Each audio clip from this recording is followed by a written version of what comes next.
So recently I picked up this plywood packing box. It's taking up space, and the wall at the back of my workshop looks terrible. What to do with it? Here's the challenge. Build something you could not have made 5 years ago, film the product, the process, upload it to YouTube, and use the hashtag FiveYearsAgoChallenge. Well, Phil, I think I've got pretty much exactly 5 years worth of offcuts in my shop, so if I combine those along with this lovely pallet box, I think we can do something about that.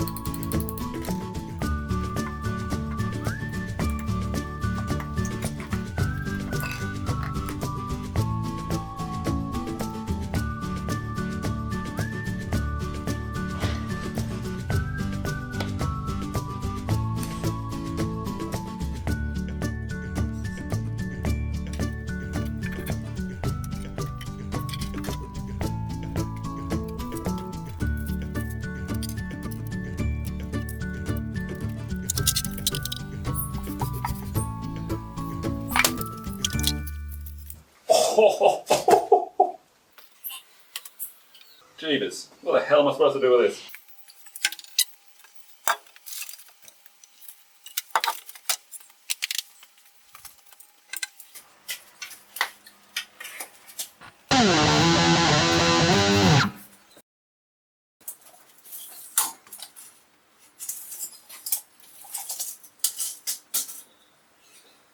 Right, so of course it's 1.1 meters across, and the widest board that I have from that pallet haul is 900mm. So we're going to have to get creative and cut these up. You're not going to see them anyway, so I'm going to literally pick the worst of the 6mm, make a frame out of all of the slats. Again, they're the longest bits that I've got, and see what we can make it do here with a bit of pocket hole joinery. So a few seconds of detailed measurements, turning that into plans, and that's the sort of pocket holey goodness that we're going to go with. I have used nearly everything. That's all that's going to be left over from those pallets that I just picked up. I've got the 1100s for the 4 crosses, and then 3 different sizes at 850-ish, 750-ish, and 550 plus to make up the middle gap, so I'll trim these ones down.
This here is my awesome clamping bench, which of course excels when doing pocket hole joinery, but I still hadn't picked up the kind of big error that I had made, and we were just pushing along. Everything seemed fine. I'll link some plans below that you can actually build this bench if you like it. If you do a lot of pocket hole joinery, it is fantastic. Alright, press on. I'll catch up my error soon.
Well, fixers, let's take a second to talk about complacency. I am obviously a big fan of pocket holes, and Kreg Australia have helped me out a lot, and so I want to make sure I share with you when I feck up so that you don't have to. This is not 19mm 3/4 stock. I know that the pallet wood has varying thickness, and quite frankly, I just didn't measure it properly. I assumed it was 3/4. It's more like an inch, and I was wondering why my pocket hole joints have that much flex in them, because honestly, they are usually pretty rock solid. Look, you're not going to build a bridge with them, but for this sort of stuff, they should be good. And I was just not happy with that. I broke one of the joints apart on purpose, and this is why. My screws are only coming through a few mil. They should be coming through about this much down here. And I was wondering, what the hell is going on? Until I measured the thickness of my boards. I've set this drill bit for 19mm, which means it hasn't gone deep enough to allow the screws to go through. The fact this is holding together is actually quite frankly a miracle. So now I can either go through and swap all of the screws for these larger 2-inch screws, which seem to work, or I can re-drill all the pocket holes to the correct depth. I think I'm just going to swap the screws. No matter how many times you do something, people, check, check, check. This time, it's just cost me time, but in other situations, your whole project could fall over if you've not assembled it correctly. Let's get back to it. That's much better. Let's look at the two joints. This one's still got the short screws in it. This one's now got the long screws. They're all going to have to go. Dunsky. Good thing too, running out of screws. That's much more solid.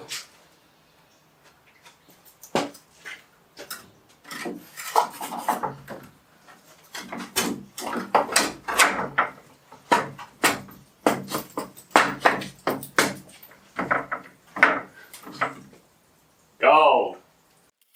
Now, just in case, I wanted this wall to be removable. It's honestly not going to have too much weight, and it's going to be sitting pretty much on the ground. So, 3 screws are going to hold it together. I have brick, and that poses its own challenges, but at least means I can screw them in anywhere. Now, just to make sure those screws are always accessible.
Fingers, isn't that wall meant to be for the offcuts only challenge? Fair dinkum. Now the wall's done, it's time to go on a scrap hunt, and this is where we're going to be starting. I'm going to after mostly solid timber, so I'm going to try not to use any plywood, but this box is full of random scraps. That box under there with the stickers on is full of random scraps. Over here, most of this stuff I'm probably going to keep, but there are some smaller pieces which I will cut up because they're too little to be doing anything useful with. I want to dock off the ends of these massive red gum railway sleepers because they now need to live here, and they currently don't fit under that pipe. So I'll better get some scrap offcuts by cutting those down just a little bit shorter until I figure out what the hell I'm going to build with them. Pile of scraps in the corner there, another pile of scraps in the corner here, scraps underneath here, and in that box, more scraps. Let's get chopping using a variety of tools and make buckets of scrapwood.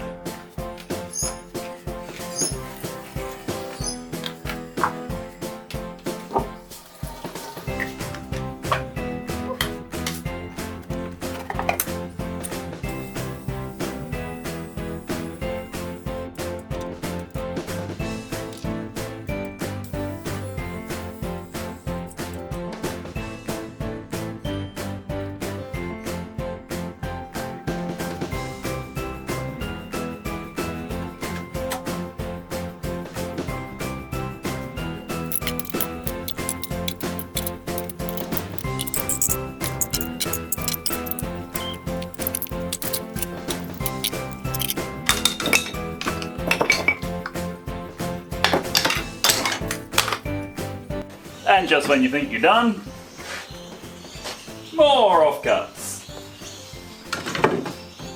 Oh dear.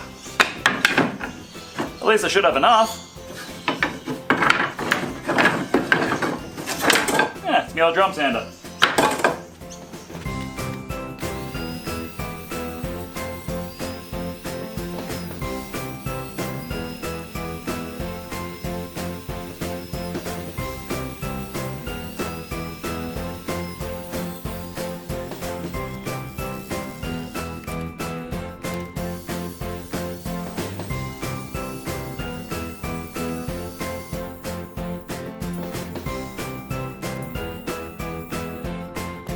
Okie dokie, that is all of the usable pine re-sawn into this terrible mess.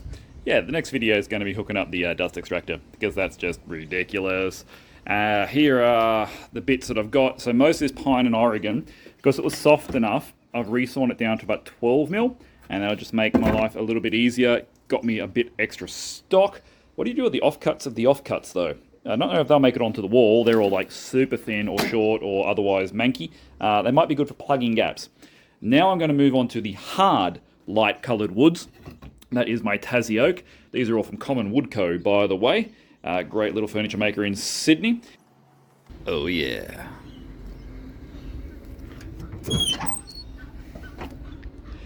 We've hit the offcut payload.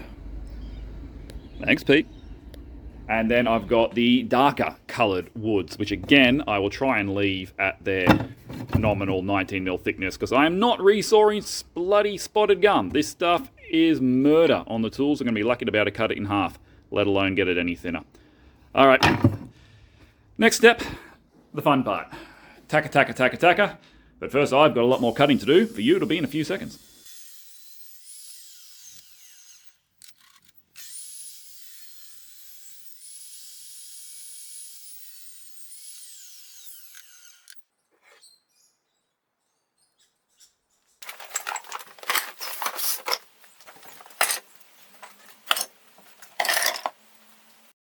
Yeah, it is definitely time to hook up the dust extractor. The CTS did brilliantly today, even through the red gum. Taking it slowly, it has generated a pile of beautiful sawdust, which I now have to clean up. It is definitely time for the next project to be the dust collector.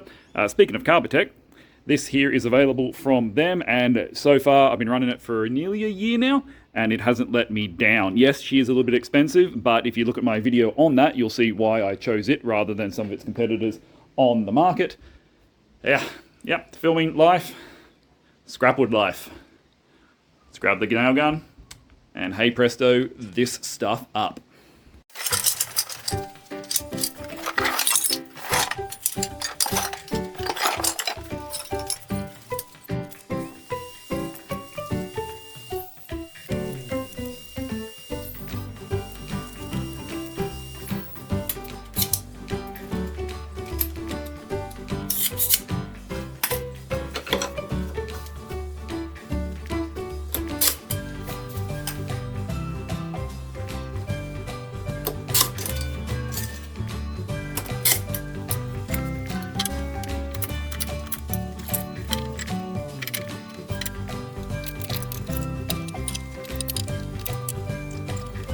You get the picture. It's going to take a while. I'll just take some photos every 100 pieces and we'll do some sort of montage, because I can't film all this. It'll take way too long.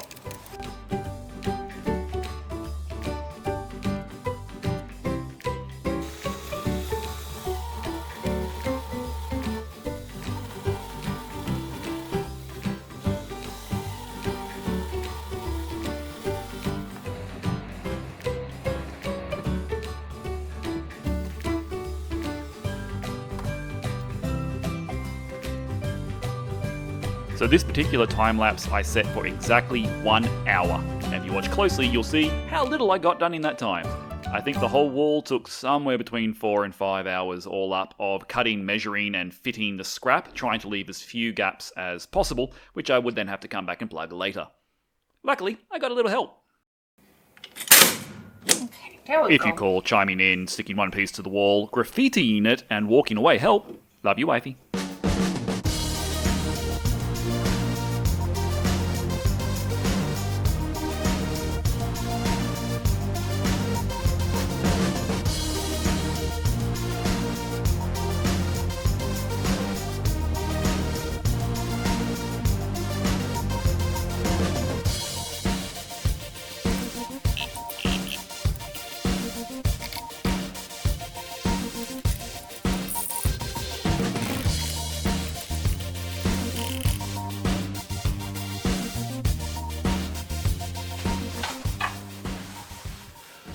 Okie dokie, I think that is all the filling of gaps that I can be bothered to do.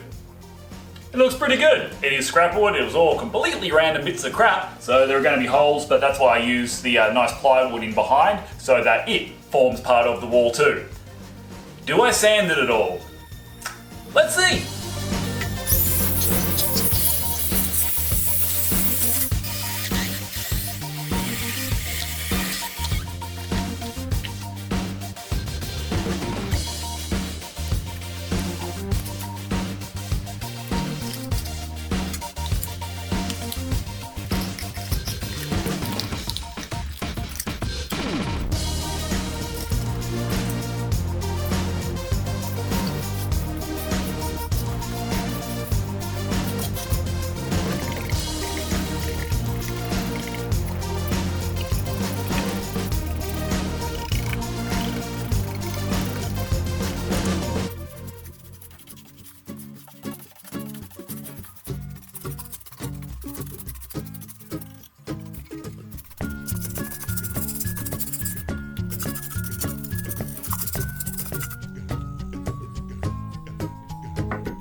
I want you to not just make a thing you couldn't make before, but I want you to give it away to someone you legitimately care about.